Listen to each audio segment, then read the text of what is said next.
Hi again, everybody. A new week, and this is Arnold Hamilton, editor of the Oklahoma Observer, over in our offices in Oklahoma City, along with Richard Fricker, our longtime correspondent in Tulsa.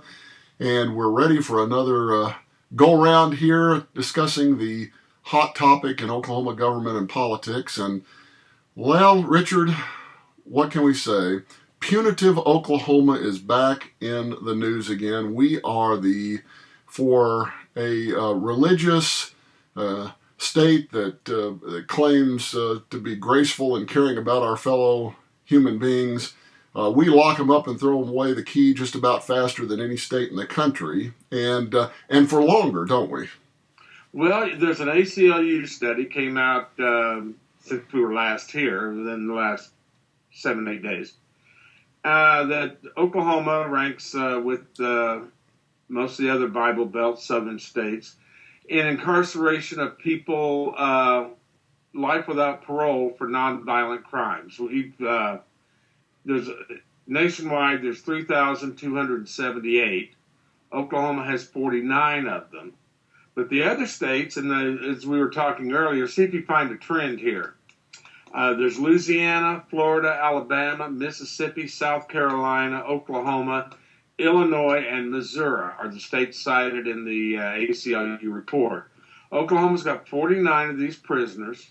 They haven't committed violent crimes. No one says they're a threat to society, but they're in prison for the rest of their lives without the possibility of parole. Well, I'm thinking about the connection that you were sort of drawing between those states that fit in there, and I'm thinking, 65% of those in Oklahoma, of the 49, are African Americans. And if you look at the overall incarceration rate in Oklahoma, 30% of our prison population, almost 30%, is African American. Right. But African Americans are, 9-10% maybe of the state population? Well, if you talk to the right, they'll say, well, that's where all the crime is. Well, that's not necessarily true. That's where a lot of the enforcement is. Yeah. But that's not where all the crime is. Exactly. Nationwide, they found that 79% of these people are nonviolent, but they're in there for some type of drug violation. And 20% are in there for crimes against property. In other words, they burglarized a house or something like that. 63% are black, 18% are white, 16% are Latino, and most of them, 63%, are in there for federal violations. And the federal law has a much stricter mandatory sentencing rule than many of the states do. And this is a reaction to President Nixon's war on drugs, which is now about 41, 42 years old. An abysmal failure, we might add. An abject failure, completely. And that's not me saying that. That's the United Nations. That's the various world judicial bodies. Every state that comes out says it's a failure, and we keep doing it more and more again and again and getting the same result, which is more incarcerations, more drugs. Now, apparently, the authorities in Congress and legislatures have not figured out that the more you penalize this stuff, I'm not saying there shouldn't be penalties, but the tougher you are on this, the riskier it becomes, higher the price of drugs. And once that price gets high enough, a lot of people say, well, it's worth the shot. It's worth the money. If I can get away with it, I'm going to make a heck of a lot of money. It's corrupted our police departments.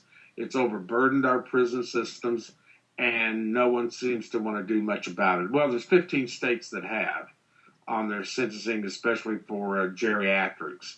Oklahoma is not one of those. As you may remember, former Speaker Chris Steele. Mm-hmm. And there again, in a bipartisan effort, hammered out an agreement to kind of alleviate this problem. Smart on crime. And remember? Once he left office, it got dismantled almost immediately, to the point that the director of the prison system resigned.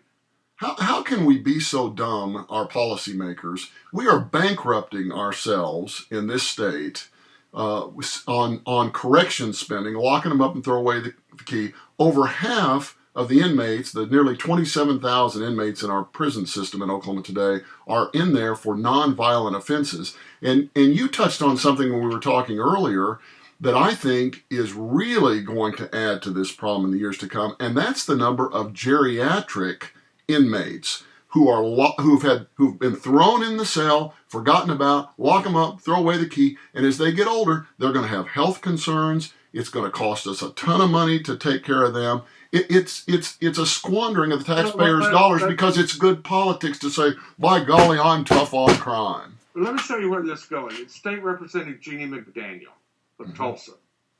They had a hearing earlier this year. And one of the numbers that she gave the House was in 1980, the Oklahoma State prison system had 85 prisoners, 85 over 50 years old in 1980. In 2012, they now have 4,484 prisoners over 50 years old. And they're not getting any younger. And the other thing is we've seen recently, the health care for these prisoners is franchised out. So once you make your bid, why give someone 2 aspirin when you can give them 1 and, put the money in the sack for the rest? This just keeps going on and on. It's, like we saw the young lady that got 40 years or whatever it was for a few ounces of marijuana. Oklahoma leads the nation in incarceration of women, and most of those are for nonviolent crimes. Mm-hmm. Our colleague, and I like to say my friend, Julie Delcourt, the Tulsa World, did a bang-up job story on all this over the past few months, addressing women incarceration, and that oftentimes means that their children are left out at sea in the system somewhere. There again, Representative McDaniel has addressed this, but it keeps falling on deaf ears. The evangelical Taliban, the Tea Party, they want to show you how religious and Christian they are by punishing people repeatedly. One thing I'd like to add here, when I was a youth, which is a while back. Last week, yeah. There was a phrase you would hear from time to time about someone would pay their debt to society. Mm-hmm. Well, it's no longer possible to do that because of computers and the access to information. The attitude now is if you were 18 and got caught joyriding, and now you're 49, you've got an MD, a PhD, a doctorate in divinity, whatever, still can't quite trust you because you got that conviction back there. Mm-hmm. And there are people, prosecutors, police, and right-wing that thrive off that. They thrive off making people fear their fellow citizens. Okay, so we're at 98% capacity in our prison system. Right. We are stretched to the limit budget-wise on taking care of these folks. We have this looming crisis. Well, we're probably already there. We have a crisis when you look at the ages of our inmates and the health care costs that we're going to have to expend to take care of them. We have 5,800 correctional officers in Oklahoma. That is only 62% of what we should have are positions filled among correctional officers. Makes me wonder, are we headed back to the federal courthouse for a federal judge to once again tell us, Oklahoma, you can't do it this way. The inmates are in danger. It's an unacceptable system. And we're going to end up with a federal judge legislating, in effect, what we should have been spending all along. And it's going to end up costing us a lot more money. Are we headed there? There again, when you look at Mary Fallon and our parole attorney general, Scott Pruitt, I think at one point we said that Ben Matlock and Perry Mason have more court time than he does. For people who say they want the government out of everyone's lives, they keep taunting the federal government to come in and cure problems they refuse to cure themselves. And this is just going to keep going on and on. There's just no way to stop it with the current mental attitude. We know that Governor Fallon loves the private prison system, which is being proven to be a failure nationwide. If you go on, but it's sure a moneymaker for the, for the corporatists. Databases, the lawsuits generated out of the private prison system are staggering. And the way they avoid getting court rulings against themselves is once you get past summary judgment in federal court, well, then they'll settle out. That way there's never an opinion written. Mm-hmm. And they'll settle out, but it's costing somebody money. And I would recommend that before anybody supports one more private prison in Oklahoma, they go to the Department of Corrections, they go to the state capitol. There are supposed to be inspection reports filed on a periodic basis.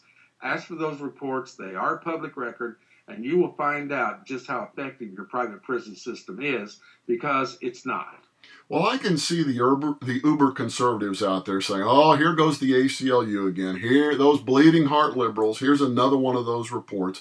What's it going to take to get Oklahoma's policymakers and to get Oklahomans in general to understand this is an issue that should be moved front and center in the 2014 legislative session?